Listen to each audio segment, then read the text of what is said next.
Hey guys, I'm here with Mike Nificent. How you doing? What's going on? What's going on? Mike, Glad to Mike, be. yeah, Mike and I both on our spare time we both the drive for. You do Lyft and Uber? I do Lyft and Uber. Yep. I just Not do. as much as I did before. When I first moved to Florida, that was like my primary job, and Mm, then it kind of took a backseat to my normal job, air quotes, normal yeah, job. yeah, But yeah. I still do it, and I enjoy. I actually be doing it today if we didn't have this tropical storm here. Oh, there's a storm. Yeah, like Alberto or something. It's the first one of the season, so it's a little It's not a windy, and that's why. hurricane. No, it's not a hurricane. They're actually calling it like a subtropical storm, which I guess it just has to do with the wind speeds, but I don't know. It's just a little windy and rainy outside. Oh man. Anyway, so opening question. How did you, or were you always on the Democratic plantation, or when did you decide to escape from the Democratic plantation? You know what? The more I think about this, the more so I was never a Democrat. I was never on the Democratic plantation. But when I came up, both of my parents are centrist.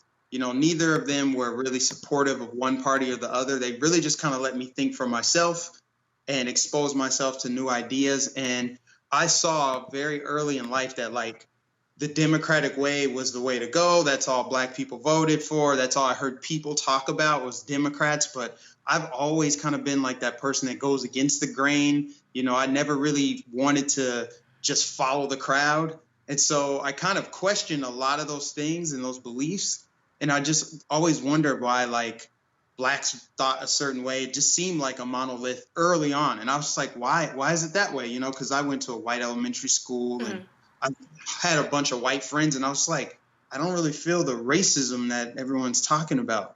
Were they So I didn't, Republicans? Were they huh? Democrats? Were they Democrats Um, or I Republicans? couldn't really tell. This is like Okay. childhood, elementary Yeah. school. I couldn't really tell, and I didn't really experience too much like racism and stuff. And I always had like this open mind, so I truly believe that I was probably born libertarian slash conservative. I Yeah. just didn't really know about it until like later on in life. I feel like when you get older, you go like you start out like super progressive. Like if you're in college, you're like, yeah, socialism. I think that's why we saw like Bernie Sanders have the following he did of a bunch of young people. But once they're adults and have kids and a mortgage and stuff, they're going to be like, I can't believe I ever wanted Bernie to win. I feel like you grow Yeah. conservative as your values change. Have So you? anyway, I just really thought that like, well, I don't really agree with Republicans, and I've been told that they're racist, but I don't think Democrats have it all right either.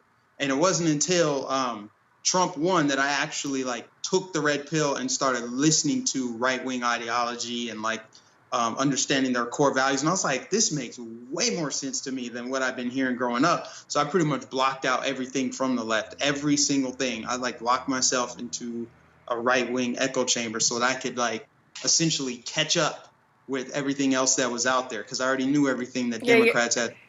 you already been indoctrinated with it, like for many many years. You know. Yeah.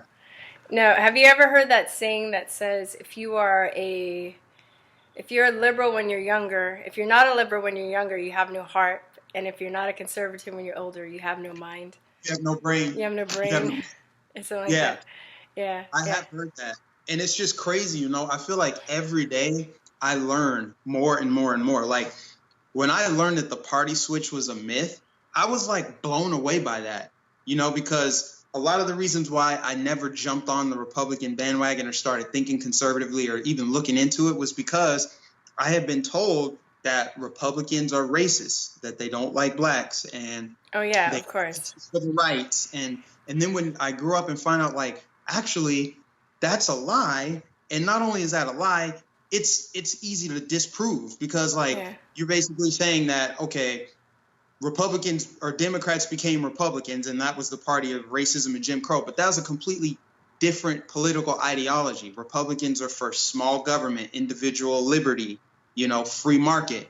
So you're telling me that they switched to have big government and no individual liberties and like have a yeah, government yeah, regulated market, like all so that they could remain racist, and it just didn't make yeah. sense. Like I actually just saw a tweet today that like some of our most educated people in the media sphere are still spewing out these lies. There's someone that worked for CNN that put some on Twitter about like the party switch did happen and Republicans really are racist. And she just got lit up in the comment section. Like, you need to go back to school. It's a shame you work for CNN and you're pushing out this propaganda. But it's CNN. Come on.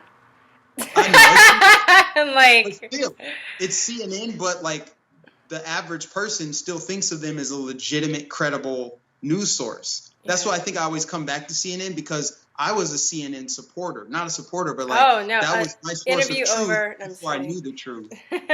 Yeah. Right? And it's just crazy to see like CNN is like supposedly the go-to for people who are kind of in the middle, right? MSNBC, if you're a Democrat, that you love that. Fox News, if you're a Republican, you love that. But like CNN is just supposed to report on the news and let the viewer decide. And they haven't admitted that they're leftist. That's how all journalists are supposed to be. But I don't know if I told you about this journalist, Amber Lyon. Do you know about her? No. Amber Lyon came out a few years ago, and she was a journalist for CNN.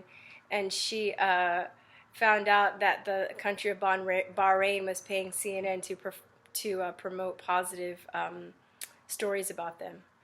And I mean, this is just a phenomenon that does happen in journalism, not with CNN, but she specifically came out about CNN, and and said that. And then there's what else? You're probably too young to remember this, but when you probably know about it, the babies in the incubators. But the lady, so when they were trying to go into the Gulf War and a lot of people were against it, then they had this lady to testify and said that Saddam Hussein's troops that came in and they took babies, they attacked a hospital and took babies out of the incubators and put them on the floor. And people were like, oh, hell no, we need to go to war. That motherfucker needs to die. Like, he's terrible, blah, blah, blah. And that was one of the things to get the emotional support of the public to go into war. And CNN was one of the main news outlets, pushing that story. They weren't the only one, but they were one of the main ones. And, 1 million Iraqis dead, and more of our troops, I don't know how many American troops, but are brain damaged and physically hurt and PTSD over that war, for their agenda. So I mean, CNN. I mean, a lot of mainstream media has been bought off, but you kind of got to follow who pays them, who are their sponsors, and what their wants and needs are. So I think it's really exciting with this whole alternative media, and especially citizen journalism, where people can just get their phones and just turn them on and upload stuff.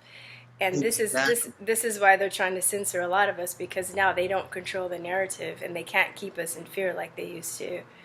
Exactly. And I am so grateful for my awakening, because my awakening actually happened in 2016. I told you about this before, on the day that Prince died. This was the moment that I started to pivot in a different direction, because I was just indoctrinated, just living in this matrix. I was living in Minnesota, where it's just pretty much leftist all day long. You don't really hear difference of opinion. I was my career was kind of going sideways, and I went to a talk, a TED talk, where they're basically saying your career, this company you work for, is just a spoke and you are the wheel. And it was supposed to motivate me to be unapologetically selfish and make sure I put me first so that everything else can be better and blah, blah, blah. And then news broke that Prince died during that meeting.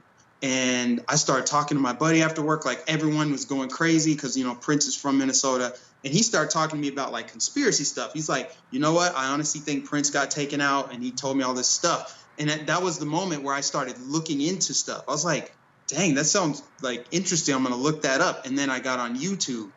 And then coincidentally, my next place, I didn't even have cable TV. So I was not watching CNN. I wasn't watching anything. All I had was internet. And I was like, well, I've been on YouTube lately, so let me find all these channels and stuff. I started learning about the media and how it's a business and how they have a business model that's very strict. They're owned by global corporations. So they have no they're not partial to the United States. They don't care. It's a business. They have a bottom line. I do all that stuff. Oh, too, I just want to interject for a minute. It's so funny how a lot of liberals are very they talk about the corporations and how they're bad and stuff, which is true. I see, but yet they defer to CNN and all these news outlets that are owned by the corporations. Right. Okay, so you're gonna trust them, and you're gonna dog alternative media. You guys are, oh my god. Well, you know No what they logic. say, if not for double standards, liberals would have no standards. Yeah. Well, yeah, it's true. And I want to make I want to add to something too. I think just because, I think at this point in time, the left, they're crazy, but, the right can go that way too. It's a human condition. So, I've seen the right people on the right have double standards. I've seen them be hypocritical as well. I've seen them be racist, but I don't think just because they're racist on the right and the left, but I think, just because you're on the right or a Republican doesn't make you racist. That's the thing. I think that, we've been taught. And then the flip side is if you're a Democrat, you're automatically assumed to be not racist. And this is the myth that's been because they're like, oh, we're for the poor people. We love everybody. We love inclusion. But no. Right. In reality, the race is shifted to the soft bigotry of low expectations. I was watching a video where someone, I can't remember who it is. I don't know if it was Steven Crowder or Mark Dice. Mm-hmm. They went to a college campus and they were asking students what do you think about the voter ID laws? And they're like, I saw that. Racist. Why are they racist? Because they're like, well, black people are less likely to have IDs. They don't really have that shit on their phone. They're using prepaid phones. I'm like, are you kidding me? These college students are learning this and they think this. I almost don't even blame them because they're getting this information from somewhere else. Yeah. You think that black people are less I have never in my life met a black person without an ID. Well, this is how I see it. I think the racism on the right is very in your face, and the racism on the left is passive aggressive. Oh, it's but I'd rather the in your face racism than the passive aggressive racism, because that's just the worst. I feel like you do more harm with anything by being passive aggressive. It's you have a friend. If you've ever been backstabbed by a friend, that friend that's close to you does more harm to you than somebody that's your enemy that that's your enemy. Oh, absolutely. Absolutely. And it wasn't until I lived in Minnesota that it was so distinct, because like I said, I'm a Colorado native. You were born in Colorado? Born in Colorado. Yeah. Remember we talked about this. I know, but was it off air or was the other? This is a redo, guys. I messed up again. We have to redo the interview. I don't remember if it was off air on the interview that we did, but yeah. So I was just trying to get you to clarify, but yeah, my dad's from Denver, so we were talking about how we might be cousins. What if we're cousins? We're cousins. At the very least, we probably have a shit ton of mutual friends. Yeah. We know people. Yeah. I'm pretty sure. Yeah, that would be funny. But, yeah. So from Denver, right? And then you moved to when did you move to Minnesota for college? I moved after college. I got a job. Well, actually, I was seeking job opportunities when I moved out there. I had a job in Colorado after graduation, but I just didn't see myself there long term. So I transferred out to Minnesota because they have a bunch of Fortune 50 companies. And this is where I thought all right, my career is really going to take off. I'm going to get this fancy job title and blah, blah, blah. And so I moved out there and started working for Target because their headquarters is in downtown. And the culture is completely different up there. It's so different. Colorado's more of a mixed bag of people, people are more laid back. Up there, people are more uptight, more passive aggressive. It just had its own little subculture that didn't feel very American. It felt more like Canadian or Norwegian or something. It just didn't feel as American as other states that I've been to. Is Target an American company? Oh yeah, it's based out of Minnesota. Okay. Yeah. Oh, I didn't know that. That whole state just kind of has this very distinct feel, and that's where I learned a lot of things. That's where I encountered the social justice warrior for the first time. Some of these people that are super snobby and kind of racist, that passive aggressive racism you just talked about. Yeah. But then they have Black Lives Matter signs in their front yards. In these affluent liberal neighborhoods, every front yard has a Black Lives Matter sign. Oh, those fucking signs that says those people. In this house we believe Black Lives Matter. Wait, I think I remember. Black Lives Matter. No human is illegal. Women's rights are human's rights. Science is real. There's two more. Love is love and kindness is everything. It's if I hate those signs. I hate them too. It's if you move into one of those neighborhoods and you see them, you're it's like Nazis live here. I get triggered by those signs because I'm just because I know even lifting people all in Austin, there are neighborhoods that just have those signs at every house, and I'm just this is gangster shit. You know what I mean? Right. And I feel like they come in the car and they're the ones, not all of them, but I mean the ones that have it, I pick them up.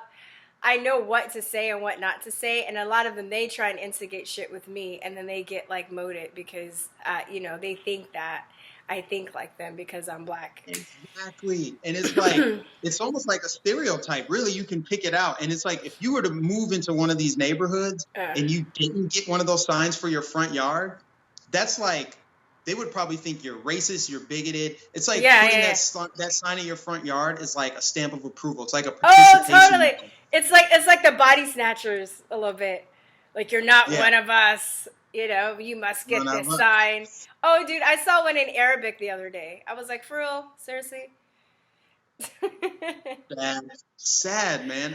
I will never understand the era where we live in where groupthink is considered good.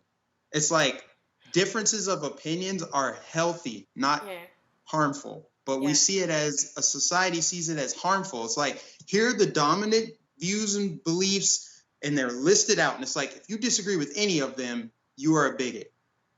That's kind of how it's seen. Yeah. You can't have a difference of opinion in today's world because you get cast out. People will ostracize you. And they come down pretty harshly, but yet they claim to be like tolerant. Oh, so totally. That's the thing. Yeah. You know, and I saw the flaws in that. I saw that's a flaw, and I didn't really see that crystal clear until I moved up there, and I was living around a bunch of people who think that way, and I just was like, man, I can't thrive in this environment because I don't agree with everything that you're saying. And so, have you what am I trying to say? Did you know at the time, like, how to categorize it as social justice warrior? No, I actually heard these terms online, like just with watching videos, you know. I think the first channel that I actually discovered once I started looking into like conservatives, which wasn't until after Trump won. But like before then, I just saw like when they were referring to Black Lives Matter, like just random channels that I would watch. They were talking about social justice. They said SJW actually first, and I was like, "What is an SJW?" And so I had to look it up to see that it was social justice. And you're like, "That's the that's the people." These are the people. I needed a name to call them, and then I learned about other stuff like virtue signaling and what celebrities do and grandstanding and all this shit. And I'm like, "Wow, these are terms to describe what I was already thinking about." It's crazy. Yeah, my one of my best girlfriends. One of my close girlfriend's husband is from Minnesota, and he's a wonderful person, and I think they're really in love, and I admire and I love their relationship, but we go at it sometimes because he has that mentality. She kind of does too. I mean, they fit, but she's a little bit more like, you know, very like, I remember I got mad. He posted something on his wall. I don't think he's my friend anymore, but on Facebook. But he posted something on his wall how people made, like, they were taking, you know, taxidermy. Yeah. They were making like radio-controlled animals out of taxidermy, out of dead animals. And I thought that was the weirdest, like, most morbid shit ever. So if your cat dies, they're like, oh, I'm gonna like take my cat and turn it into a drone. So they taxiderm it and they turn it into a drone. And I'd be like, that's so, I was like, this is why people, but this is, I said it, so this is why people come from other countries and they want to kill us. You know what I mean? Like, people that are starving or going through war and shit, they come to America, they're like, you're making your toys out of dead animals, your dead pets, you're crazy. So I was just, you know, and then he got like really mad at me, and how could you say something like that? And I don't know. Like, I did, because that shit was just, it was just weird. I can't, like, be fucking making a drone out of my fucking, I don't even have animals, but I don't know. To me, it's just really morbid. But there's it's a lot of, I don't know. Like, I try and, sorry, you go on. I don't want to, you were going to say something. Oh, no, you're good. I wanted to expand on, like, the whole, like, living in Minnesota thing, and with Obama's like presidency. I don't know if it was me so much as it was like the culture started to shift, and I just became hyper sensitive to it and aware of it. I'm like, things seem to be getting a little bit more extreme, you know, like I start hearing stories about like there are more than two genders, and like peanut butter is racist and kids don't like, there's no difference between a biological difference between a man and a woman, and like kids are learning this stuff, and like drag queen story hour. And I started to see like, okay, shit's getting a little bit radical. So it wasn't even so much that I shifted to the right, that the left just shifted further and further away. And I think it's still happening. And I think that's why you're starting to see this counterculture rebuttal. Like more people are being labeled conservative, whether they're conservative or not. Like Dave Rubin's a great example of someone who's like, I'm not conservative, but I was labeled a conservative because I disagree with the left. So I mean, that's how I am too. Yeah. Yeah. And so like for me, I would say I'm definitely like libertarian conservative, but like I was still closer to the middle on some social issues. But then it just got way too crazy. And you're like, I'm out. I'm out. Yeah, no. You lost me at drag queen story hour for kids, where kids are getting read stories from drag queens. Like, I'm sorry, and not even like nice looking drag queens, like demon looking drag queens. You know what I mean? Like, it's just like that's, you know what, they frame it as like, well, we're just teaching kids to accept. And I'm like, okay, well, if you're teaching, you don't need to teach acceptance. It's like, you don't have to say, these are black people. We like black people. Just let them interact with black people, right? Yeah, just let them, or just teach them to accept people. That's it. You know what I mean? Because like we talked about this before, like I wouldn't consider. So a lot of people assume that I'm conservative, and I say I have some conservative values just because I'm kind of speaking out on this stuff. But like I've been in that situation where I've just been kind of like labeled that just because I'm speaking out against the left. And it's funny, I think even conservatives have labeled me that, even though I've never really said that, just because I'm not associating myself with the left, though, you know? Right. And like, I think we talked about this before, like, I support gay marriage, but I don't support that guy, that couple that sued that baker for not wanting them, for the guy that don't want to bake the cake. Like, that's wrong. But it's like, there's no in between with the left, because if you say that you support the baker's right not to bake a cake, then they're going to be like, you're anti-gay. You hate gay people. Like, you can't, like, there's no winning. You know, it's so weird. You know, exactly true. Yeah. It's exactly true. And I think the reason why, like at the beginning when I said, I think I've always been conservative or libertarian, is because like from the time I was a kid, I used to, you know, get in trouble, and I didn't like authority. I always challenged it. You know, I was always like defiant, because I was always like questioning shit. Like, why do you get to make the rules? Like, who decided that shit is a bad word? Who gets to decide this kind of stuff? And I always had these questions, and I just kind of like grew into it. And I never really had an outlet for my rebellion until now, where I can like look at these things a lot more pragmatically and say like, you know, why does it have to be that way? Like, no, that I don't agree with it. And I've always thought like small government is better. I just don't like people being authoritarians over me or anyone. Yeah, me too. And so that's where like the libertarian side, except for, you know, one argument against libertarianism was like, okay, so you would have been against like the 13th, 14th, 15th Amendment, right? Because that was big government saying we're going to mandate this is law. I'm like, okay, well, law that infringes on someone else's rights, you know, that I have a problem with. But when it comes to like someone's rights being infringed on by the government, then that's a problem. So like the cake, the guy that was the baker, that's a problem. If the government says you have to bake a cake for these gay people, that's a problem. Yeah, but if you're someone down because of their skin, then you're infringing on them. So that's different, right? And it's like, I've always felt this way, that when there's a lot of power, when people are in power, it doesn't empower the people. When you put people in power, the people beneath them are less empowered, because that person then feels like they have the moral obligation to rule over you. And I don't know, I guess it's kind of, and it can, and honestly, I just want to like heed this warning. I'm saying like it can come from the left or the right. So absolutely. So but I will keep saying this, at this point in history, the left is off, you know, because the right can get like that as well. And that's why I would say I'm not really for this whole like left-right paradigm. I don't even really feel that comfortable calling myself conservative. I just feel like if you had to call me or label me something, libertarian, because I'm all about individual liberty. Yeah, totally. More so than like we're on this side and we're against that side. It just so happens that, like you said, at this point in time, we are kind of in this like tug of war. Yeah. And you kind of have to. Well, that's what the community is, though, on the right now, because you were trying to save your ass, and there's so many left. There's so many people that are in the left in power. Like they're controlling the tech industry right now. They're controlling the colleges. They're controlling the medicine. They're controlling the media, like all that stuff. And we've just just kind of. Do you ever read?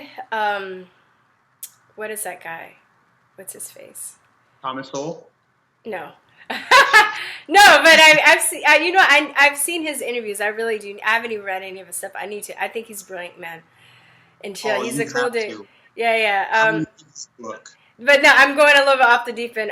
The Unibomber, the Industrial Society, and it's. I might have been a kid when that happened, but I vaguely remember. You can get it online. So it's kind of creepy. I think I've mentioned this in some of my interviews that as this is going on, there was like a what do you call it, like a mini series that was on with the Unibomber. I think it's on Netflix now, and my best friend and I, we were watching it because we like serial killers and stuff. We think it's not like but it's interesting.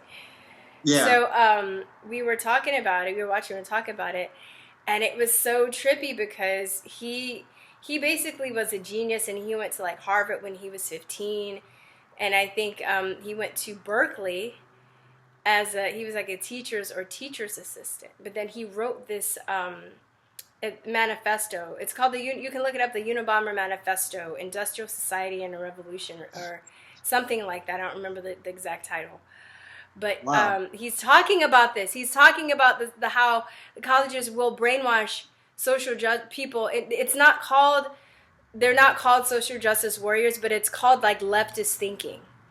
And he lays out how they're going to do it through education, and what effect it's going to have on society. It's like so eerie because you're just like, oh my god, it's crazy. It's so freaking scary, and like. I said I was looking into like conspiracy theories and stuff after Prince died, and so a lot of that stuff was like chemtrails, which he spoke about. Oh, and Tavis, Smiley, water, and Monsanto's, and like globalism with George Soros, and then like the end of the world. Like you can link it to biblical stuff. Yeah. I see it playing out now, and it's so scary because at the time when I watched it, I was like, "Dang, that's crazy! Is it really true? Is that really happening?" And then we're starting to see it play out. And so you can't help but feel like there is a sinister motive to the way that kids are being indoctrinated. Oh, and totally. It's younger and younger. Yes. And then you wonder, like, the left does control the three pillars of culture, which is media, Hollywood, and academia. Yeah. And with academia, like, who gets to narrate that? Like, what will kids be learning about Obama in 10 years when they open up a history book? What will they learn about Trump? Will they really say that Donald Trump was a dictator? Will they really compare him to Hitler? Like, who gets to decide what kids learn as they grow up? Because it shapes and molds them, And then when you get to college, you're supposed to have your beliefs and stuff challenged, and you're supposed to like expand your thinking. Whereas now we're seeing it kind of like confined to one social set, just one set of beliefs. And I don't think it's very good for the future because I just don't remember that. Even when I was in college, like there was a lot of, now that I reflect on it, there was a lot of left-leaning professors that I have, and like some of the ideals, and I participated in tribalism heavy, but I didn't really feel like I couldn't go find a difference of opinion because it was there on campus. Yeah. Whereas now you see like someone like Ben Shapiro goes to Berkeley and gets like labeled a Nazi and all this stuff, and there's riots. He's Jewish. And like, it's crazy that when a difference of opinion comes to campus, it's like poking a hornet's nest. Everyone freaks out. They're like, "No, I'm gonna have my beliefs challenged, and you disagree with me, so you're X, Y, and Z." And it's scary to think that there are young people who are being indoctrinated to think the way that they do now. And it's not even that. It's like group. It's group think, and I think it has to do with also confidence. Like, because when April and I, the other owner of this channel, had our podcast, we would always ask people what was the thing that made them awake, what was their awakening moment, right?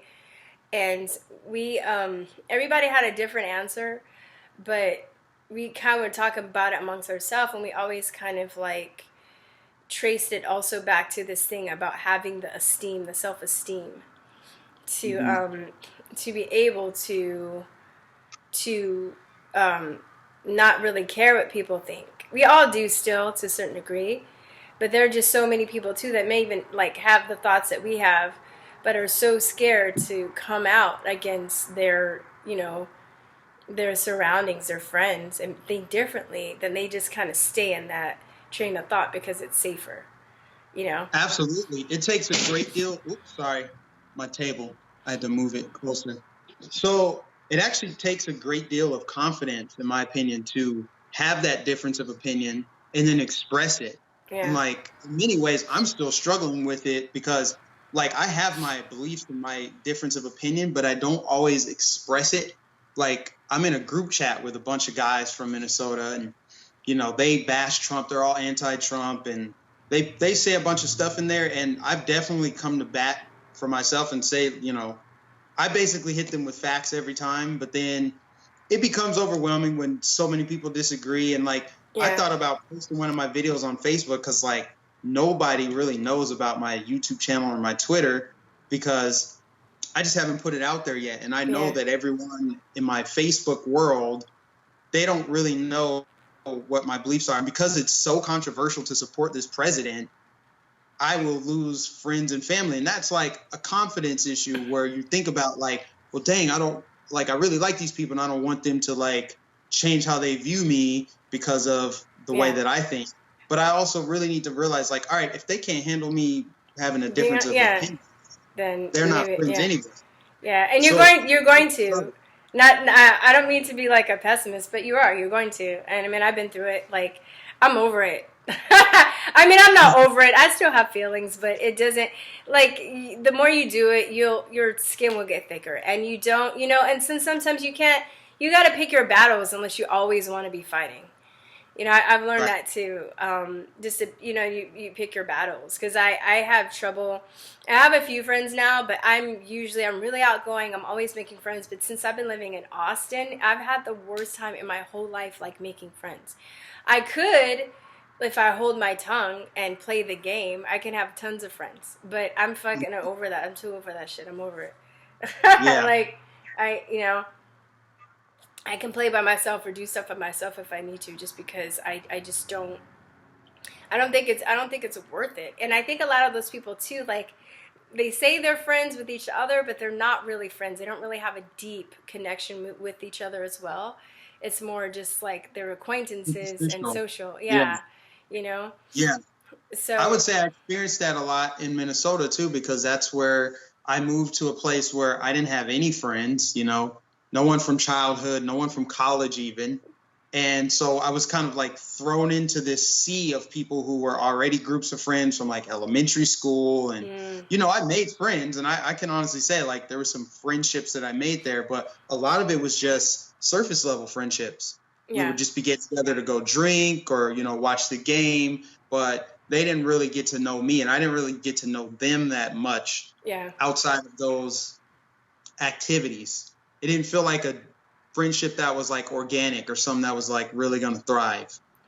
In college, I probably had kept in touch with at least 20 people from college, right? As soon as I went down this path, I think I lost pretty much all of them except April, which is, you tell me, like, she's the owner because we met in college, but I can't think of anybody that I keep in contact with from college now. So I still have a lot of my childhood friends and high school friends, and they, and then some of them, they are mature enough to be like, all right, well, you think this way and stuff. I disagree, but I still love you anyway, but those are those deep, deep friendships that that, you know, Right. and then I just realized how superficial my college friends were. And then it was hurtful for a while. And then I was just like, but I'm like, why am I even upset? I'm like, they're so lame and they're so stupid.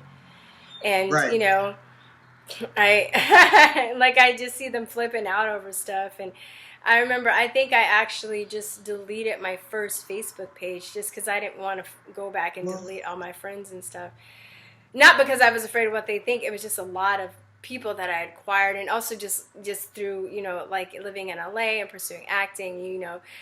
There are some friends that I have that are deep, you know, but for most of the part, that whole LA scene's very superficial anyway. Mm-hmm. So, like, all those, I just acquired a shit ton of superficial friends, and instead of going through and deleting, I just let my close friends know that I was opening up a new account and just left those behind. And I probably have maybe a little bit over 100 friends, including friends and family, while in that old account I had like 1,000 friends or something like that. You know? Yeah, you know, I think it's very interesting now the way that we are connected as a world, not even just as like an American society, as a world, you know, because as you get older, naturally you experience attrition with your friendships, you know, that your circle gets smaller as you get older and wiser, and you know, your values change and some of your habits and stuff change. Yeah. But with social media, you can stay connected to that person that's your friend from elementary school, but they're not really your friend. You're just friends on Facebook. So you can see their life, your life. And it's like, you know, you accumulate so many friends over time through Facebook. Like, I can't even tell you how many people have added me just because they met me once. And I'm guilty of it too, you know, like when I was trying to meet people and make friends, I'm like, all right, well, I met that person. They seem cool and I'll see them again. So I'm just going to add them on Facebook. Yeah. This way I can kind of learn about them naturally, not stalk their page, but like see whatever they post. They can see what I post. And then next time we see each other, we have more stuff to talk about. So it's or not. It's definitely cool in that aspect, but it's more like, it's still, a lot of it is superficial. Like if I could start a brand new Facebook page and add only the people that I actually consider a friend, like a legit friend, like I would invite you to my wedding. Yeah. I think it would be like less than 100 people easily. Whereas now my Facebook, I have like 1,200 friends on Facebook. Oh, yeah. Now, I have a little over 100. It's been good. I like it. And there are a couple family members I fucking just unfriended too.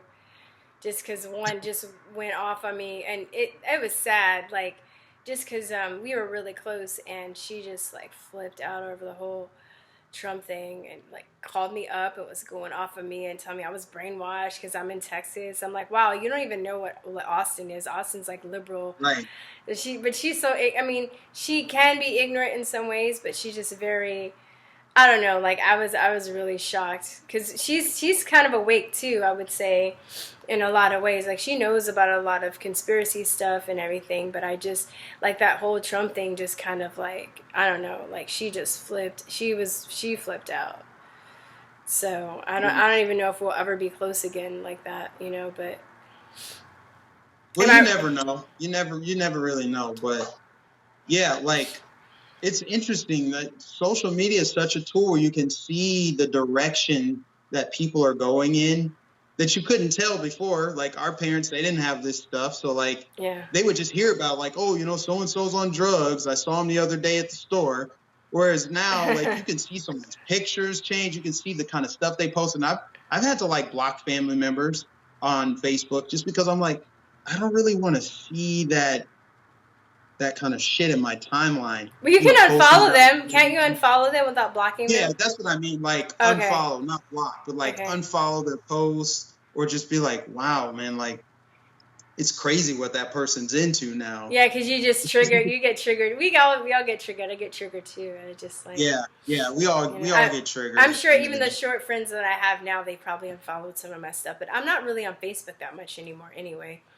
I just go to answer messages every once in a while, and I'm really even trying to move away from that. I really want to, like, move into alternative media forms, even other forms, even like Steemit and DTUBE, and like I want to stay in touch with my listeners, but I really even want to move away from YouTube. You know. Me too. I think I eventually want to do that.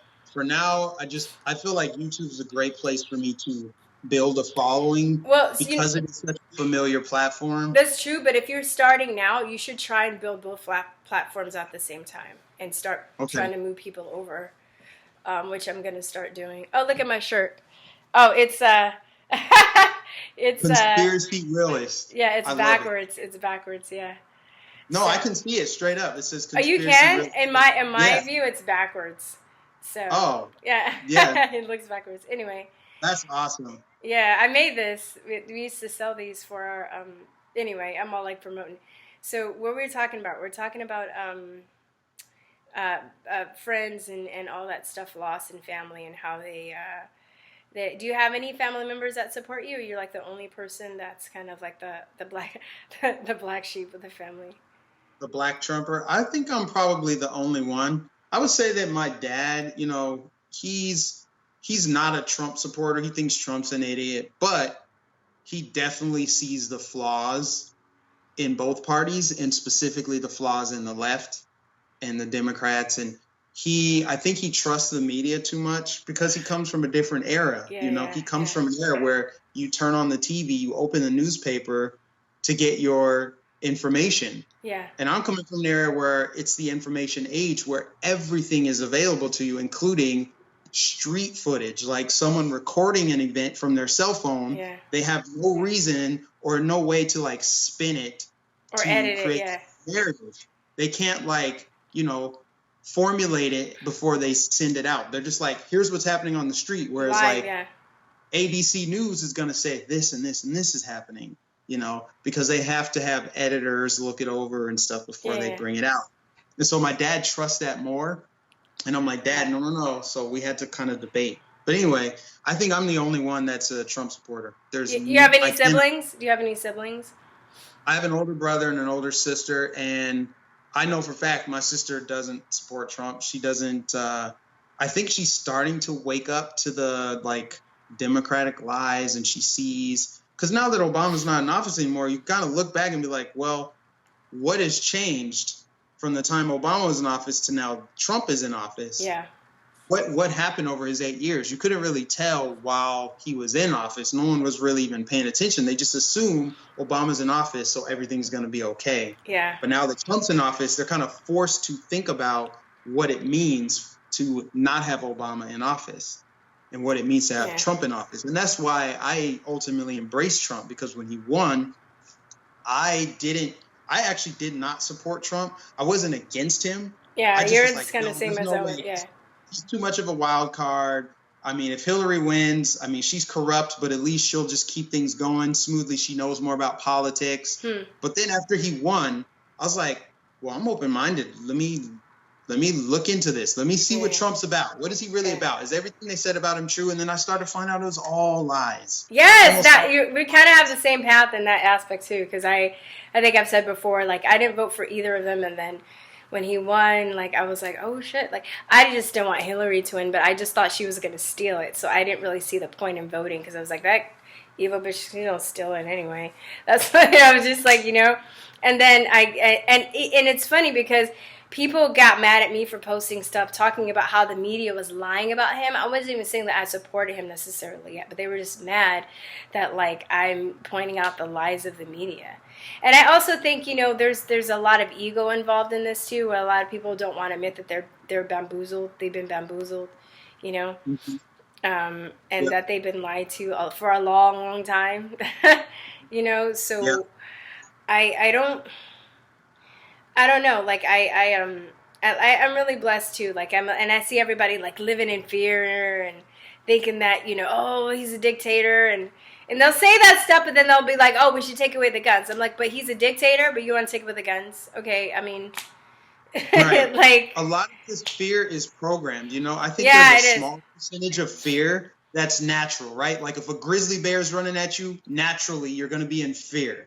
But a lot of the fear that people experience is programmed fear. Yes. A great example of that is how the media shows police brutality. They make it seem like there are people running around the streets, cops running around just looking for black people to kill. And I actually bought into that back in 2016 when it seemed like there was a black guy killed every day. I actually really was thinking shoot, I better be careful out on the streets. I better say yes, sir, to a cop, make sure I'm not making any fast movements. And then one day I just kind of looked around and I'm like, wait a minute. I have never had a criminal record. I've never had issues with the law. I've never had any problems with the police. Why don't I just trust my gut and trust what I'm seeing with my own eyes instead of what I'm being told? Because I think a lot of people, and I used to be this way, I used to put a lot of more stock into what I'm being told than what I'm actually experiencing. And I think if more people just did that, turned off their TV and just looked around, like, do you see KKK in the street? Do you see racist white supremacists in the street? Do you think you're going to get hung today? Like, are you going to get tar and feathered? If not, stop panicking. Yes, there are isolated incidents where it's wrong and that stuff should be handled, but we shouldn't put a magnifying glass to it to like spark nationwide outrage, because when you spark nationwide outrage, it incites like all these fear and emotions in people, and then it grows the problem. And I think that's what the media does. Plus, it's also, I think, just like a trap for to use black people's emotions. So then they do get outraged and they do go out and riot and they do something wrong. And now they have a criminal record, or they give someone cause to kill them. So to me, it's just like this cycle that like, you know, or this trap, this like evil magic spell that's made to like make black people go out and like, you know, make their lives even worse because they are, you know, because they are, what am I trying to say, programmed, like, and even I was lifting this lady the other day, and she was really cool. We vibed a lot. She was a lighting designer, and I thought that was a really cool job. And I was a theater arts major, so I had to take like not just acting, but I had to take lighting design and set design and script, and I had to take a bunch of other courses involving theater. And I was like, I'm glad I took that lighting design class, because I would have had no idea about how complex it was and what a cool art form was. So we were vibing for a while, and then she was talking about like I don't know, Trump came up and she was like, oh I know what it was, The Handmaid's Tale. Have you seen that? Have you heard of that? The what? The Handmaid's Tale. No, I haven't. I've heard of it, but I didn't really know what it was about. And I was asking her, and she was like, oh, it's about like, I guess a group of men like take over the U.S. and enslave women and take away women's rights and everything. And I was like, yeah, that's never going to happen in the U.S. And she's like, well, I don't know, because this current administration. I was like, you really think that? You really think that like Trump is going to like, you know, enslave all the women? And she was like, yeah. And I was like, why? She goes, oh, because, you know, I don't trust him because he needs to show his tax records. And I was like, for real? Like, that's what, like, your logic is I was nice, okay? I'm working on diplomacy. I know I can be a smart ass and be snarky. I was nice, and it ended amicably. But in my head, I'm like, for real? Like, I don't, how are you scared? How do you think that, like, but it's programmed fear, right? So it's like when they have shows like that, which maybe probably is a good show, but then they're telling people that he's a dictator and he hates women, and you know, just stuff even goes over his head. Like Kelly, what's her name? That was his campaign advisor, the first woman to even Kellyanne Conway. Kellyanne Conway. Right? She was the first woman in history to win a presidency, and that just got completely overlooked because of the left's agenda to like paint him as a sexist. And he has a lot of women working in office, and Sarah Huckabee Sanders, and you know. Right. I'm like, if you're a sexist, don't you know that you wouldn't have women in those positions because you'd be intimidated by them? Like, it doesn't make sense, you know. And then people's logic have just gone out the window. There's a really good, do you know Jon Rappaport? No. So he's a writer.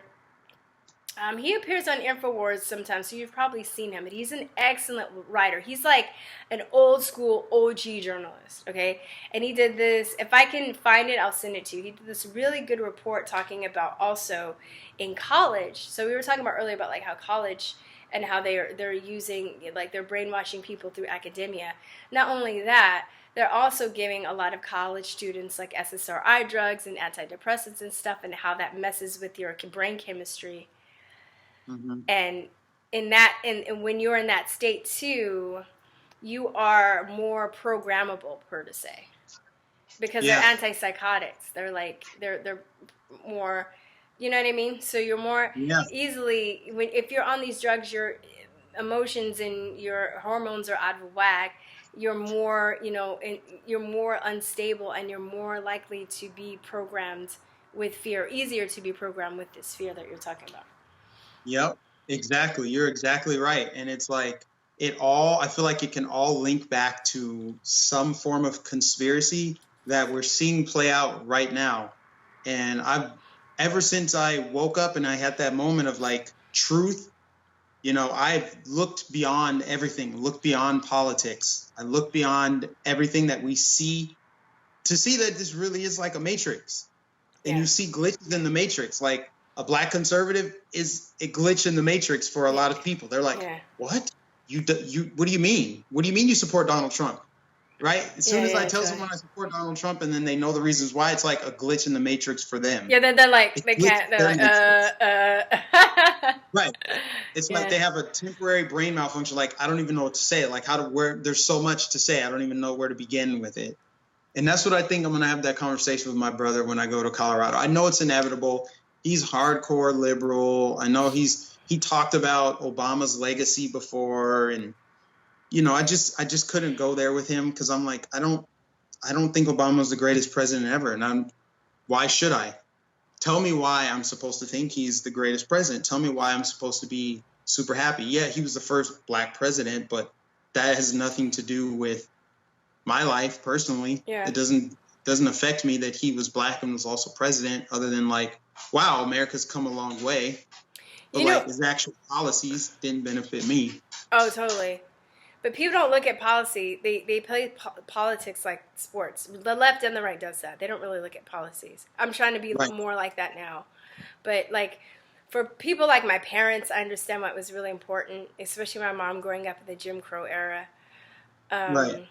She, and my parents are in their mid 70s, so they've been told, they were told whether directly or on a subconscious level that a black person would never be president, at least in their lifetime. So I think in some odd way it was important to happen because at least I think black people needed to see that to get the confidence to be able. Some black people, needed to see that to get the confidence to be able to know that they can accomplish anything. Because I think that was like the last thing. Like you could be anything except president. Like Chris Rock. Do you ever see that Chris Rock thing? Which one? Chris Rock. And I think Richard Pryor did one too. They did stand-up comedies talking about like how there'll never be a black president. You need to go and look up. Yeah. You look up Chris Rock, and people are watching too. And I think maybe Eddie Murphy did it or Richard Pryor. I don't remember. But they did one talking. I know Chris Rock did for sure. Talking about there'll never be a black president. He was like, there'll never be a black president. I think, I think it was Richard Pryor. But I have to double check that. But yeah. So it was a joke like ha ha, but everybody kind of knew that was true at the moment at least. I think not just for black people, but white people, non-black people too, they wanted to see it happen because I thought for them it's a symbol of progress. Because I know, like, I don't really think anybody wants racism. Most people don't. So even white people are not, and I'm saying non-black people because we always talk in black and white, but there's Latino people and Asian people. I feel like they always get left out. But that was a symbol for them to see that we can move forward, we can get over this thing. So I think a lot of people projected a lot of their emotions and feelings into it as well. So when you talk about it and you down it, like people like flip the fuck out because they can't separate that. They can't make the distinction between what I just said and then like their own emotions about it. Right. Yeah. And then when you have emotions, there's no room for logic, and like, I guess I have like super progressive ideology as it relates to like race relations and stuff. Like I don't see racism as this huge problem. Yeah. I think there are racist people, but I think it's like that's evil. And I think racist people come from all backgrounds. Yes. I don't think racism means white. Yes. Yeah. And it's like people are I align with people who I can relate to. And it doesn't matter like what color they are. It doesn't matter if they're gay or straight. It doesn't matter if they're tall, short, fat, whatever. I just align with people who are like-minded, you know, and I don't see color as it relates to that, even though there's probably some like culture things, you know, like hip hop and stuff. Yeah. That's something different because it still unites people based on who they are, not like some immutable characteristic. Oh, definitely. And that's the world that I really want to live in. I just hate the way it is now, where they take like a small group of people, like these white nationalists, and they just fan the flames of it. And they make it seem like it's this huge widespread issue, when in reality, it's not. Like that alt-right thing is almost dead. It's almost dead because none of that stuff will catch fire. If you think about it, like white nationalism isn't going to grow. It's not going to grow. You're not going to get an entire group of white people to say, you know what, let's all have a white nation. That's not going to happen. We're so mixed up right now. We're so mixed. It's not going to, It's so crazy. It's so crazy. And like, ever since the Charlottesville thing, like Richard Spencer's gotten sued. He's lost a lot of money. Oh, what? Why did he get sued? He got sued from the people who got like injured. But it was the fucking Antifa people, mostly. It was, but it was, people still got injured, and it was because of those people that were there. So this is actually one thing that I actually have to give Antifa credit for. I can't stand Antifa, right? They're a militant anti-fascist group.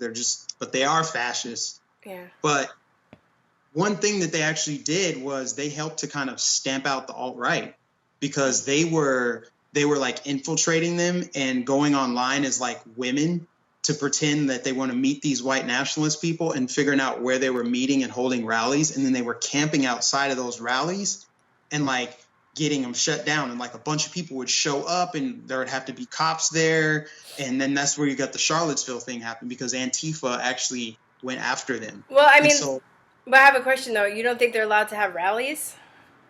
No, I mean, they're allowed to do whatever they want to do. But the fact that Antifa went after them and they were like militant with it and causing like fights, I think that really stamped out their movement to the point where it was already minuscule, right? But now it's really, really small and falling. It's on super shaky ground. Well, it's probably like underground. Because I've heard, I haven't looked into this too, just because of the extremism of the left, that there is a right side that's rising in response to that left. Just like with the feminism, the crazy feminists, like the response has been like MGTOW and stuff like that. So I don't know. You know, I'm sorry, go on. No, I was just gonna say, like, yeah, that is true. There is starting to be a rise of like white people that are saying like it's okay to be white. I do think some of those people though are just defending in their defense. They're like, wait a minute, like I had nothing to do with slavery or Jim Crow. I'm not racist, but I'm being told because I exist, I'm racist and I should feel guilty. And like a lot of white people are afraid to come out and say that like they don't feel guilty about racism, or about not racism, but about slavery, because they're, and I don't think they should. They should. It's their obligation to right the wrongs of their ancestors. Plus, we didn't go through slavery. And I don't think black people should be feeling victims because of what happened with their ancestors. It just doesn't make any sense to me. I think that's getting that rise. Oh, totally. No, for real. And I think that it's an insult to our ancestors too, because I think our ancestors would want us to prosper and not be in that mentality. But for some reason, another, speaking to my cousin again, we got into a fight. We were talking about that, and she was like, well, you know, she's in the whole black victimhood shit. And I was just like, no, dude, like, my ancestors, she's like, that's disrespectful to your ancestors. Like, what are you talking about? Like, why would I want to have that mentality why would they want me to have that? You know? If they wanted us to, prosper and move forward? It's ridiculous, you know? I think like the ultimate goals of the civil rights movement have been achieved. Civil rights, like everyone has the equal rights. There's no legislation that's racist in intent to like keep black people down right now. And don't get me wrong, like the civil rights movement in the 1960s was absolutely necessary. Yeah. But at some point it becomes to a fault, and it actually has the inverse effect, right? You go from trying to, you know, get equal rights to the point where you're just looking for inequality. Oh, totally, right? because you're getting a free Now, handout. Yeah. instead of fighting inequality, now they're searching for inequality, searching for injustice. Yeah. And then as a result, they're attracting it. You know, I see it on my It's Facebook law of all the attraction. time. It's law of attraction. It's law of attraction. And like a lot of people don't understand it. Like I see friends in my timeline from college and they post all these articles of injustice against black people. And then they talk about like, yeah, I was in the store and this lady gave me this weird look and clenched her purse and all this other stuff. And I just can't help but wonder, like, did you attract that? Yeah, no, totally. I think that's what happens. Seriously. You attracted it because that's all you talk about and focus on is injustice and inequality and how we are still victims. And people still talk about Black Wall Street and stuff. I'm like, can you focus right now and not focus in the 1920s? It's so frustrating. Could you like make a Wall Street now? Could you take that energy and like bring Wall Street back to like 2018? Right. That'd be great. It served absolutely. It served, and this is why I can't get down with the Black Lives Matter movement. This is why I'm like probably the least Afrocentric person you're gonna meet. I just kind of reject tribalism altogether. Really, I really do. You know, I don't want to be like labeled by some tribal identity because then I have to subscribe to that groupthink. I have and to it's boring. It's boring. Like, part of this collective group. Like, I don't understand. Like, why does Harvard need a black graduation? Why do we need to have segregated proms and all this stuff? Why do black people want to be segregated? I wanted to integrate. That's all Martin Luther King wanted to do was integrate.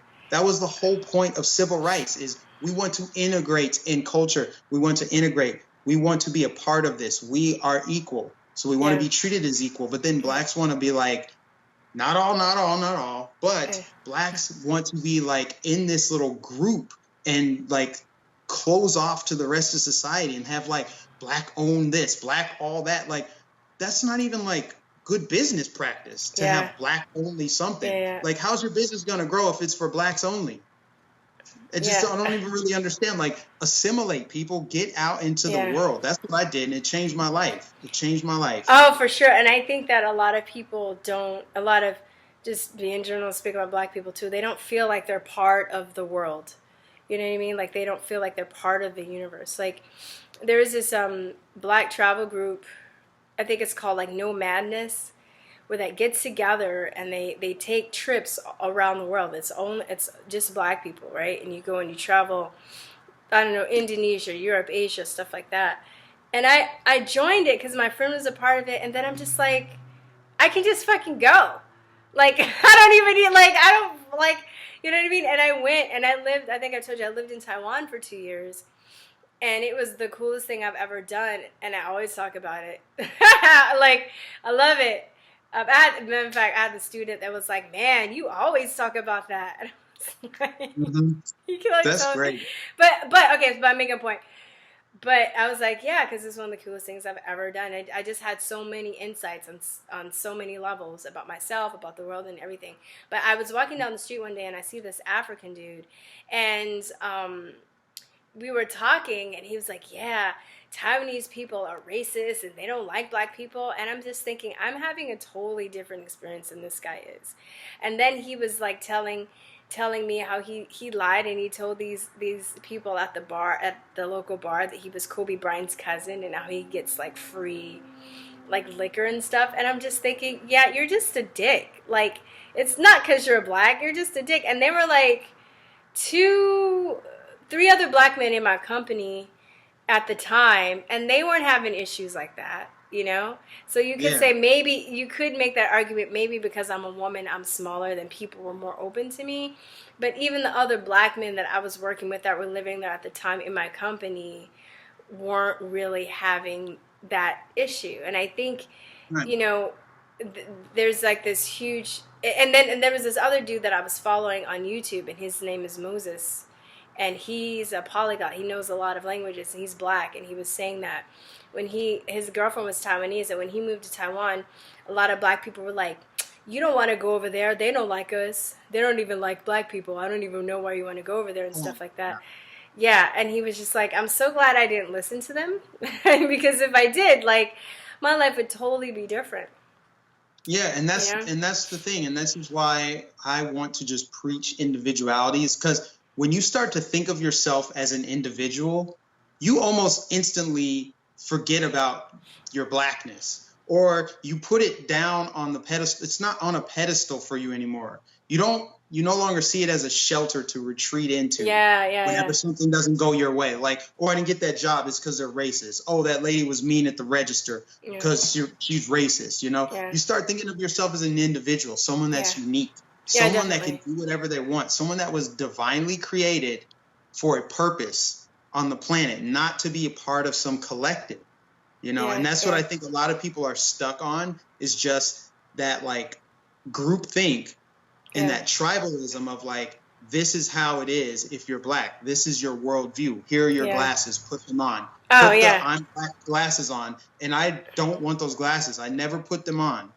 I felt like for a lot of time in my life, I tried to put those glasses on. I was going to ask you, did you go that route? I did for a while. I tried to, but I got rejected. Oh my God, me too. Plus, but while I was trying to be like that, it was I was bored out of my mind, and I was like depressed. It wasn't like fun, and like you know, down to the music that I was supposed to listen to, down to what I was supposed to wear. You know, and that's why I'm starting like the Blacker Than Thou series. I'm starting kind of with the leaving the Democratic plantation, but it's just really like people that are confined to this whole like tribalistic thinking and getting out of that box, you know? Right. It's so crazy. You're exactly right. And it's so crazy because I felt like I was trying to fit in, but I never could fit in. You know, there were certain things where I'm like, actually, I like that rock song. Yeah, totally. I like these like things that are normally for white people. For white people. I love watching the NHL playoffs. I never really got into basketball. I was too short to really play it. And then I just didn't really find it all that fun. I just thought football was better. And I like looking at other sports. Again, this whole thing from me being a kid, I never really wanted to go with the crowd. Actually, I wanted to go with the crowd, but naturally I was met with friction, and then I just stopped going with the crowd. Like, well, you know, and then like me trying to be with the blacks, I just felt like I never really fit in with the black crowd. They would always say like, dang, you talk like a white boy, or white people do that. Why are you going on hikes? Like, what, you know, I know hikes, like, dude, come on, that's so good for you. I know. And then to say that like I talk like a white person because I sound educated, that's an insult. That is an insult. Well, I got that's getting all those things, and then like just seeing that like a lot of black people, again, not all, but a large chunk of black people don't want to hang out with whites. They just naturally want to hang out with people who look like them, not necessarily people who think like them and have worldviews like them. It starts with the skin color. It's like, I also think I don't have anything in common with you. So it's a fear thing. I think it's a defense mechanism for some people. Like they just don't, you know, maybe they've been hurt, or because they're programmed to be in fear, they feel like they're just safer around other black people. They don't want to get, you know, experience racism. But then you end up with other black people. Like you still can't hide from that because you end up with other black people who are assholes as well. So it's like it doesn't matter. Like I had my cousin does hair, and when I would go to her shop in like Inglewood, a lot of her clients were like pimps and hoes, like seriously, like pimp, like that's what she would do. But you know, and it's funny too, breaking that stereotype. A lot of those people are extremely intelligent people. But you know, I don't know if you know about black hair culture, right? When you're sitting around at the shop, it's a time where we can all, because you know, weaves and braids and stuff, it takes like hours and hours to do. So you're all sitting in the chair and you're talking. And this guy, like, he wanted to see my iPod at the time, and he got really excited that I had Guns N' Roses on it. And then he was like, "Oh, you have Guns N' Roses?" And his friends was like, "You like Guns N' Roses?" He's like, "No, nigga, ain't like that, ain't like that. I don't like," you know. He was trying to like, he was like, "No, man, no." Huh? So it's like you gotta excuse it. Like, no, nigga, just like no. the way it looks. Yeah. So he's like, it was so funny, and I was like, I know you like Guns N' Roses. I'm like, I got you. He was like, yeah. But later we were talking. He's like, yeah, man. He goes, they were a great band, man. Like they were a great band. But you know, he's this hardcore thuggy dude that's supposed to like rap, but he's like getting all excited about Guns N' Roses. Yeah. You would think that like you would think that we would start to see that shift a little bit more, because like when you just limit yourself to hanging around blacks and immersing yourself exclusively in that culture instead of trying to just be a part of a culture that includes everyone, then it's so limiting for like your kids, because they're looking up to people like Jay-Z and LeBron James, like, wow, I should really try to be a basketball player or a rapper or get into music or acting or something. When it's like, what about Ben Carson over there? What about Larry Elder? Like, what about other Black people who have done things outside of the two things that are the hardest to do? Become a Jay-Z or LeBron James. What are the chances of you becoming one of those two things? You know, it's the fact that those are the role models and seen as like thought leaders. And it has a lot, you know, Hollywood and stuff has a lot to do with who you know, who you're screwing, a lot of other sinister stuff, you know, depending on how far you get. But if you're going to be a brain surgeon, if you work your butt off, that's actually a more likely situation. It's a more likely outcome if you were like a scientist or something like that, if you were to just put the work in, you know. And of course, there are politics and science and stuff too, but I mean, there's more. It's just like the CDC, you know, the CDC scientist that they just found. Yeah. He's a Black guy. And man, I'm just like really hurt over that situation. But like he was an epidemiologist, went to Harvard, decorated soldier in the military, like well liked. He had a lot of stuff going for him.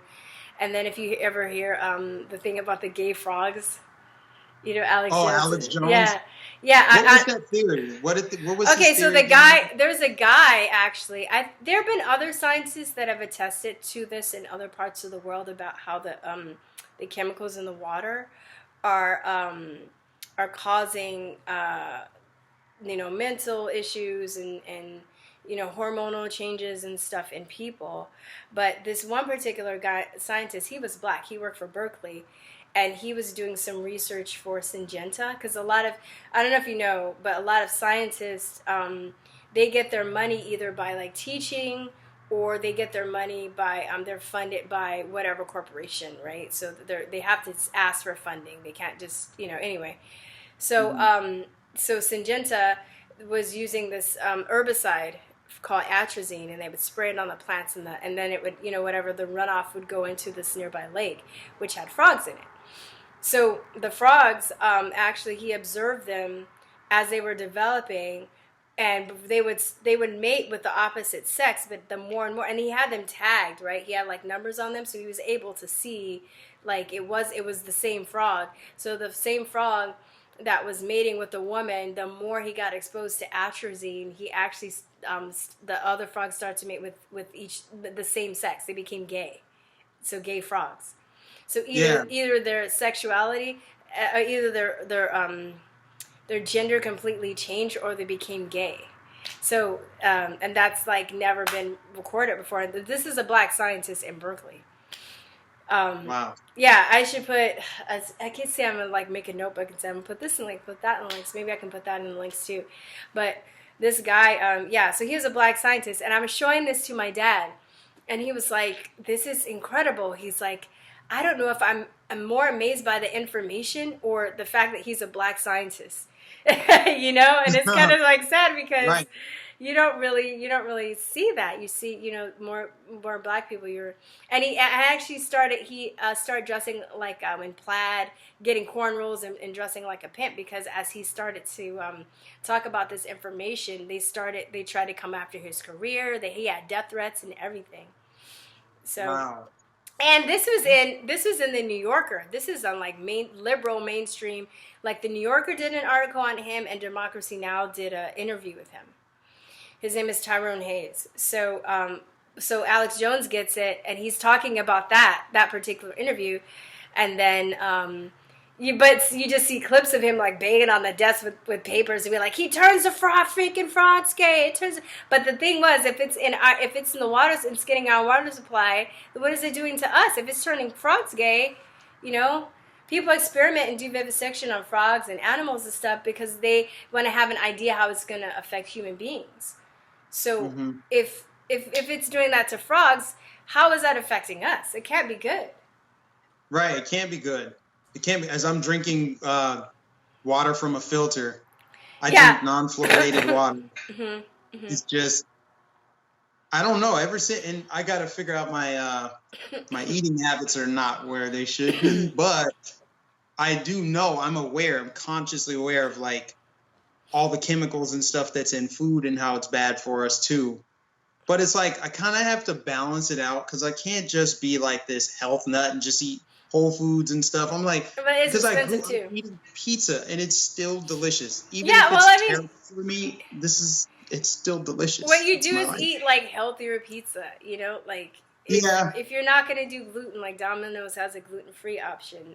Get whole like raw cheese. Get like, you know what I mean. Learn how to make stuff yourself every once in a while. And I still cheat. You know, I have a lot of food allergies, so I have to like really watch what I eat. But but I mean, like you just try to make it so you're eating more healthier foods. And right. like I don't drink soda ever.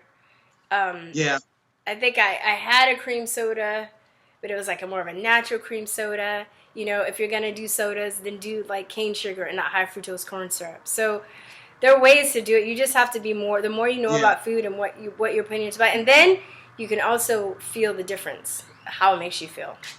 Oh, absolutely. Yeah. When you cut sugar out, or if you reduce the amount of sugar, reduce the amount of fast food, like once a month, treat yourself. Yeah, yeah. But eat healthy, whole foods, plant-based stuff, and you'll notice a difference. Drink a lot of water, take vitamins, exercise. Try and eat more vegetables, because I think too, like I was a vegetarian and a vegan for a long time, and when I first started being vegetarian, I ate unhealthy. I was just eating pizza and French fries every day. Then I got sick. Then I was like, oh, okay, I need more vegetables. Then I did that, and then now I'm at a point because I'm eating meat again. But it really, to me, it just comes down to eating less processed food or no processed food. You know, I don't even recognize McDonald's as food anymore.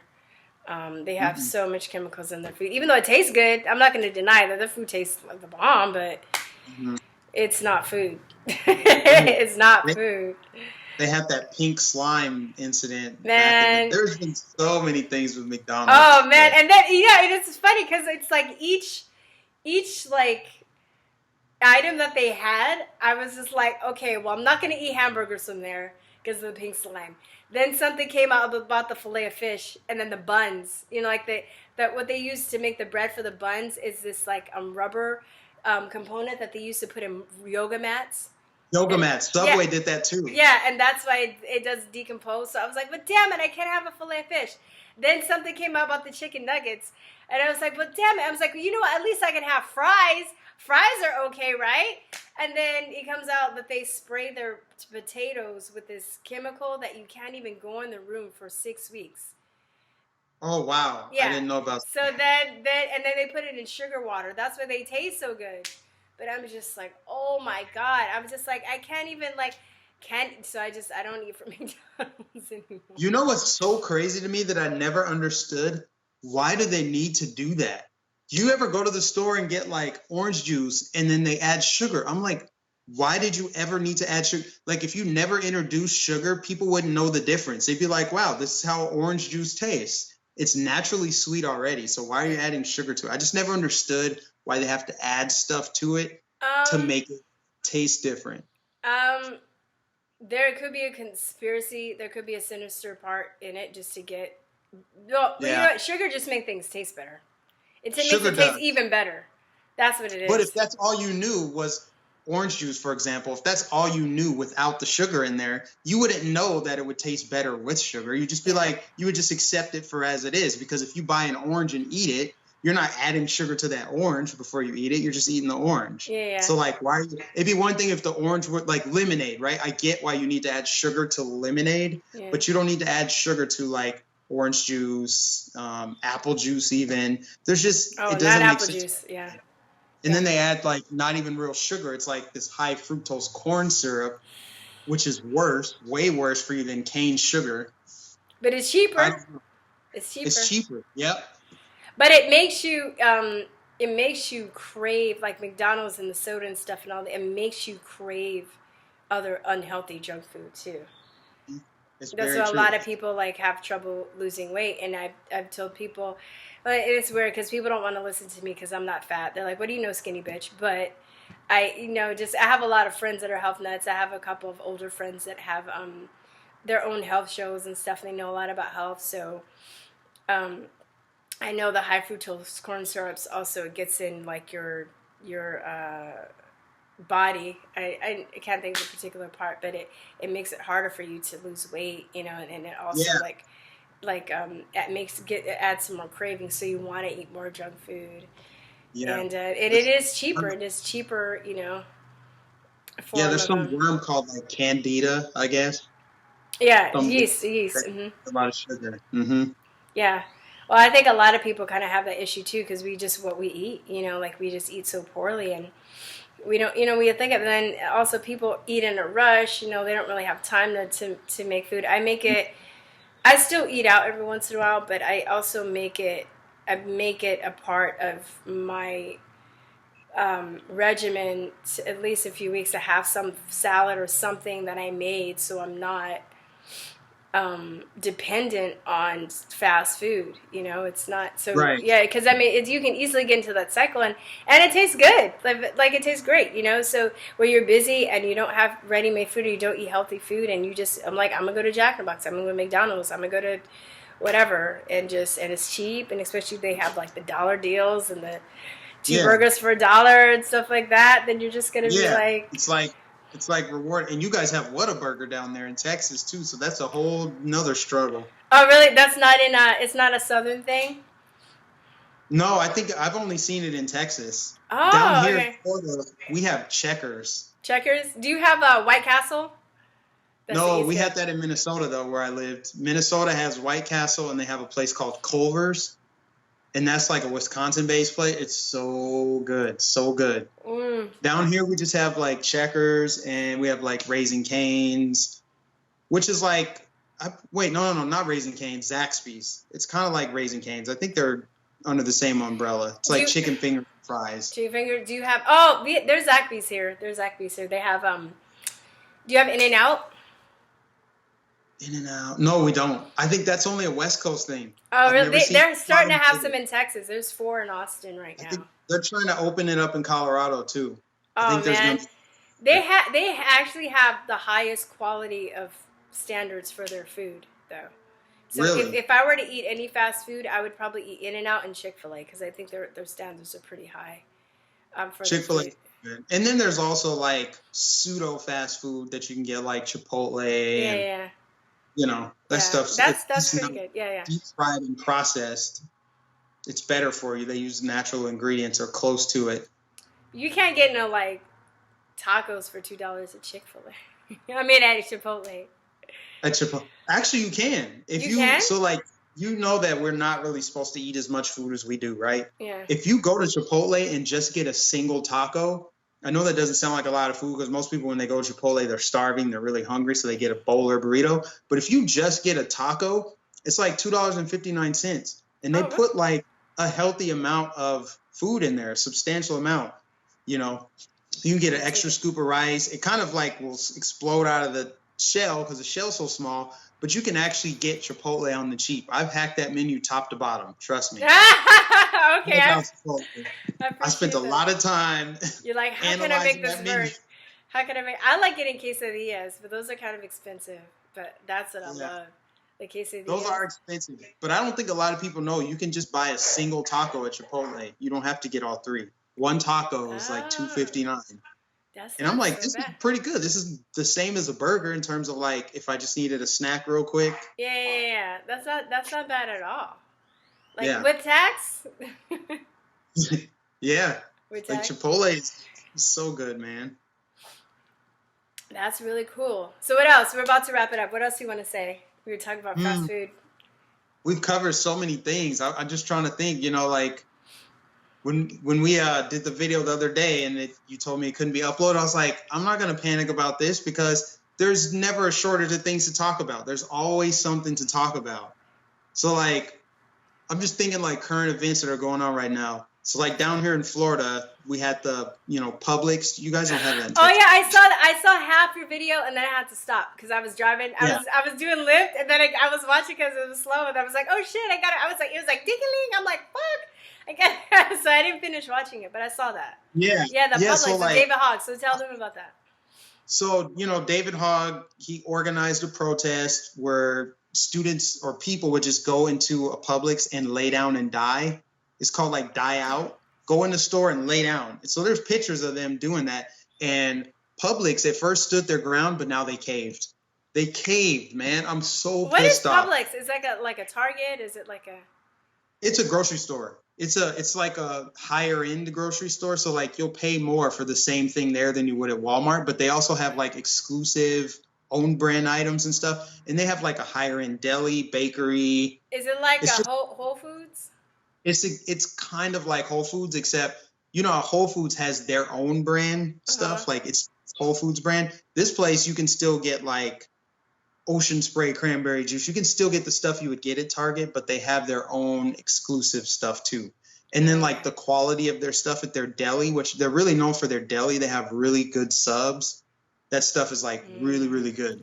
Cuban sandwiches. Sorry. Yeah. That stuff too. Florida. My mom's from Florida. Cuban sandwiches. I'm sorry. You said subs. I just thought about Cuban sandwiches. I haven't had one yet. I know. It's what? bad.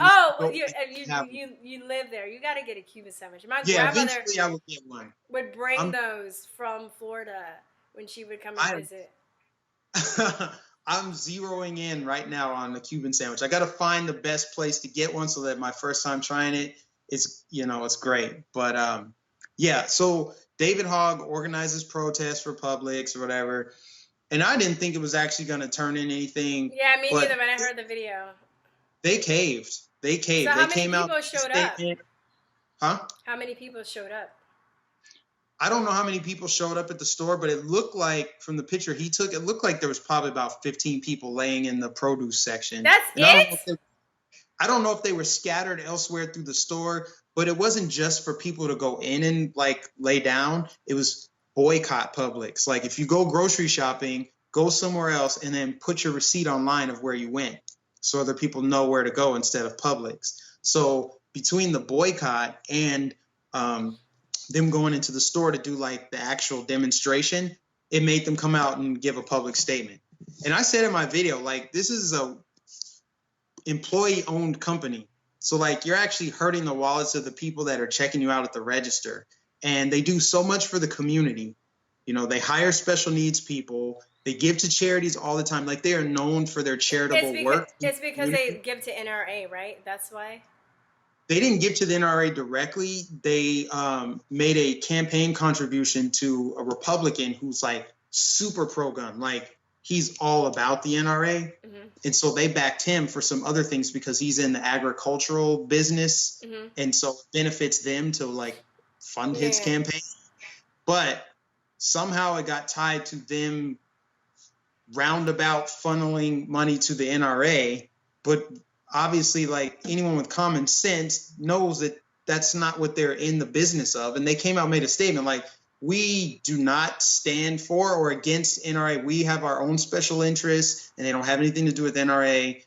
And then after this protest, now they caved. So now I forgot what the statement said, but they're pretty much saying we're suspending all campaign contributions. We're suspending funding for any like special interests and all that stuff. So they're not giving money to any candidates, I guess. They're suspending it all so they can figure it out, like why. They basically just pandered to his intimidation tactics, and it pisses me off. It makes me want to boycott them now, even though I just gave them like kudos for. Can we boycott David Hogg? Like I hadn't heard from him in a while. I've been kind of on a media break anyway, but I hadn't heard anything that much about him. It's just crazy. I wish we could boycott him. You know what the other thing that's going on too that's really pissed me off? I want your take on this. Have you heard about these black people that are lying about getting pulled over and what happens? No. I'm not. Okay, so yeah. The chick in Texas that says she got raped, then they released 2 hours of footage. No such thing happened. None of it happened. There was a lady who went Facebook Live after she got pulled over, and she said, this cop, he asked me what I was doing and all this stuff, and he threatened me and I was scared and all. And then the body camera comes out and the cop was like polite, respectful, kind. He wasn't racist at all. Yeah. And then there was a guy who's like a part of the NAACP, I believe, or he's involved in something. And he said that the cop asked him, "What are you doing in this neighborhood?" He played the race card. He race baited so hard. He's like, he just sees a black man driving a Mercedes at night in this rich neighborhood, and he just wanted to question me and profile me. And then the cop, come to find out, the cop didn't do any of that. So there's been like 3 of these cases in the last month where people are lying about the police. They wanted the police to carry body cameras. Now the police have body cameras. They're like, oh, well, now this is this helps the cop get off, you know, because now they can write their police statements based on the video. I'm like, so you're mad that they can like actually use facts when they write their police reports? And you guys wanted this anyway. And then when real racism happens, nobody's going to believe it because people are crying wolf. And that's the thing. This is why I think the black community specifically is so divided, and it's growing because there's certain people who are focused on the wrong shit. Like, you're focused on racism. You're focused on systemic oppression. And there are people that need to have their ass fucking put in jail. I'm sorry, you know? Exactly. Like, when we, you know, it makes me mad, too, when people talk about, oh, all the black people that are killing each other in, like, gang neighborhoods and stuff, and people are like, well, when I bring it up to other black people, they're like, well, white people do this. I'm like, okay, yeah, that's nice, but we're not talking about them. You know, like, you act like the people that get killed, like, they don't have families as well, and they don't have people that are grieving after them, too, and that they don't matter either, you know? Right. Because you want to look better, because you don't want to, you know, you think it's going to come down on you. You don't want to have to, you know. Right. People want to talk about, like, oh, it's injustice, racial injustice. He shouldn't have gotten shot. He shouldn't. You know, some of those cases, it's obvious. Like the guy in South Carolina that was running away from the cop and got shot a bunch of times in his back. That's obvious. Everyone agrees and condemns that. But like for these other people, like the Alton Sterlings, was Michael Brown, the guy in New York, I forget his name. These people are like breaking the law. So you're saying we want fair treatment when we break the law. I'm like, but that's downstream. Are those girls that got off? Those girls that got off? Those girls that around the time of the election, they kidnapped that like mentally handicapped boy and they like tortured him and they got off. Yeah, that was awful. That was terrible. Awesome. It's awful, you know, and you see this more. Like people want to focus on specific incidents, like the chicks that were golfing or something, golfing while black. That was a hashtag. There was these black chicks that were leaving an Airbnb in like a ritzier neighborhood, and like one of the neighbors across the street, I guess, waved at them and they didn't wave back, and she called the police, and basically because they didn't look like they belonged in that neighborhood. And I'm just like, okay, this is an instance where it's bad, but you know what? The free market will take care of them because no one's going to want to go there for Airbnb now. So that Airbnb is losing business because they have racist neighbors. And maybe there was a break-in a couple days ago with other black people. You just never know. And I just feel like people don't like drill down to get all the facts and knowledge before they formulate an opinion. They just read a headline. And they get emotional. But, you know, I want to go back because you did this earlier. I don't think emotions are bad. I think it's all about balance. Because if you just, a lot of people, emotions is good. It could be the thing that gets you to start a business or do something about it. It's a driving force. It's a creative force. So it's not necessarily bad, but when it's out of balance, it's bad, and if that's all you have, it's bad. If you don't combine that with logic, then it goes all over the place, you know. Like I want to ask you fast before we wrap up. What do you think about Bill Cosby? You know, I don't know. I guess where there's smoke, there's fire, you know, and for him to be accused of, and I don't know all of the details of it. I actually don't know anything about it. So I'm speaking from a level of ignorance. But from what I know is he's been accused of rape by a lot of people, and he's finally getting what he deserves. But that's my if he did it. Because my only thing is it's hearsay. So if you have a powerful person that can, maybe there's a bunch of people that didn't like him already, and you just pay them to come out and said he did something. Mm-hmm. You know what I mean? Yes. And it's weird. I have mixed feelings about Bill Cosby. I appreciate the Cosby Show and A Different World and Fat Albert, and his comedy was brilliant too when he was younger. Like, I think he's talented. Yeah. He had a lot of really good ideas. But there's and then there was this whole incident that happened years ago. I know you're probably too young, but he was trying to buy NBC, and his son just happened to get murdered around the same time. Wow. Yeah. I remember that vaguely of his son Yeah. getting murdered. He was trying to buy NBC. Somebody told me that he was trying to buy it again, and then I don't know about that that aspect. So I have to look into that. But it's just real fishy to me that even though you could say, yeah, it looks guilty that all these women are saying that he did this, but it's hearsay. It's still hearsay. You know what I mean? And I just think it's a dangerous precedent. You know. It is very To be dangerous. set, because I mean the same thing can happen to anybody. Like you're a millionaire and you can be like, look, I'm gonna pay 60 girls $10,000 to say that he came and that knows him and that doesn't like him. I'm just saying that's possible. And now I was now Harvey Weinstein's finally he's going to jail, but he turned himself in. But it's just like, well, his ass should have been arrested too, if this is the case. Yeah. That's true. And now Morgan Freeman, it's just, I think this Me Too movement it's getting out of hand. It's getting out of hand because now it's to the point where something consensual could have happened, but now someone can be opportunistic and say, it wasn't really consensual. I had a little too much to drink that night. It's too easy to spin it into something that it's not now. And they act like these gold digging hoes don't throw themselves at famous men. Like that never happens. I know. Like that possible. Never happens. Right. Like he had to have forced himself on her. Like there's no way his money spoke for him. Yeah. I don't. Yeah, and just being born and raised in LA, you see this all the time. You see people trying to use people for their fame. No matter even how famous they are and what they're famous for, as long as they're famous and have money, there are women that are just throwing themselves at them. And there are men that are just, they don't think, Mm-hmm. All right. So yeah, man. So anyway, what is your vision for America? Where would you like to see America in the future? I think where I want to see America is I want to see us unhyphenated.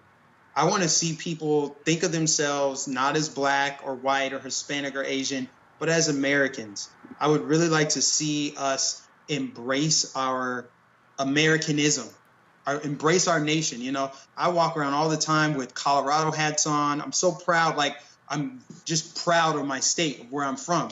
But for the longest time, I walked around feeling like I couldn't have national pride because I thought that was reserved for white people. And to be like proud of America means that you're white, or you're proud of like the old days of America. But it's like, how can I appreciate Colorado but not appreciate the nation in which it was founded? And so I've really adopted this like national pride, Nationalism is seen as like this evil thing. It's almost seen as like the Hitler era dictatorship. But it's like, this is a proud nation. Like, we've had a windfall of success here. Regardless of who you are, you're better off than anyone else in the world. Black people here are doing better than any black person in the world. Yeah. And for all other cultures too, Hispanic, Asian. I would just love to see us as a nation come together under what unites us, which is the American flag. Obviously there's been history with America here, but here we are right now. And we have an opportunity to come together, and that's what I think Donald Trump is trying to do, even though he doesn't always go the best way about doing it. But I just would He's not the most diplomatic person, but I can't. Right. I'm not like that either, so I can't really criticize him for that. I just would love to see us come together as Americans and not as race. Like, if people could just kind of assimilate a little bit more and just bridge the gap between our differences, because either racism's not that big of a deal, or I've just been fortunate enough to meet so many, probably thousands of white people who are not racist. Yeah. And one of those things has to be true because of my focus, my mindset. It's not like I'm burying my head in the sand. I'm just choosing to focus on the positive stuff, the stuff that can be expanded, the stuff that, I can grow from and help other people grow, instead of focusing on the past and history and that kind of stuff. All right. No, I'm down with you too. I think that just one last thing, that people they look at nationalism as a bad thing because they collapse the fact that Hitler used nationalism to be totalitarian. I don't see that. People can't separate the two. I think that you can be have nationalism and be nationalistic without being totalitarian. Exactly. And that's why when people say, oh, nationalism, they automatically equate it with that, but they don't take in other factors that were going on, you know. But yeah, I would definitely say it took me living outside the country to be more patriotic than I am now. Even though I had a great experience, there's no place like America. We're so blessed here. We really are. We're so blessed, man. Yeah. So freaking blessed. Yeah. That's why I love Florida, man. People flying the American flag down here. It's just so patriotic. And oh, really? I didn't see that in Minnesota. Oh, wow. I didn't see that in Colorado, really. But people love the American flag. And you know what it is? It seems like, too, there's a lot of foreigners or people that aren't white, too, right? A lot of Cubans and stuff, because they're coming from Cuba, and they realize how fucked up Cuba is, you know, as far as their government. And they're like, oh, you know, like they're good. They know they've been through hardship. They understand. Yeah, exactly. So people can see it. I mean, if America was so bad, people wouldn't be coming here, wanting to come here. Yeah, we'd be trying to get out, you know? Right. Yeah. All right, magnificent. Thank you, guys. Wait, hold on, Mike. I'm gonna stop the recording, but I gotta fly. All right, guys, I'll talk to Oh, Mike, where can they find you? I'm tripping. You can find me on Instagram, just Mike_Nificent_. That's the only place you'll find it with the underscore, but I'm also on Twitter, and then on YouTube. Just type in Mike Nificent. I'm the first thing that pops up. Okay, cool. All right. Bye, guys. Peace and love. Bye-bye. Stop it.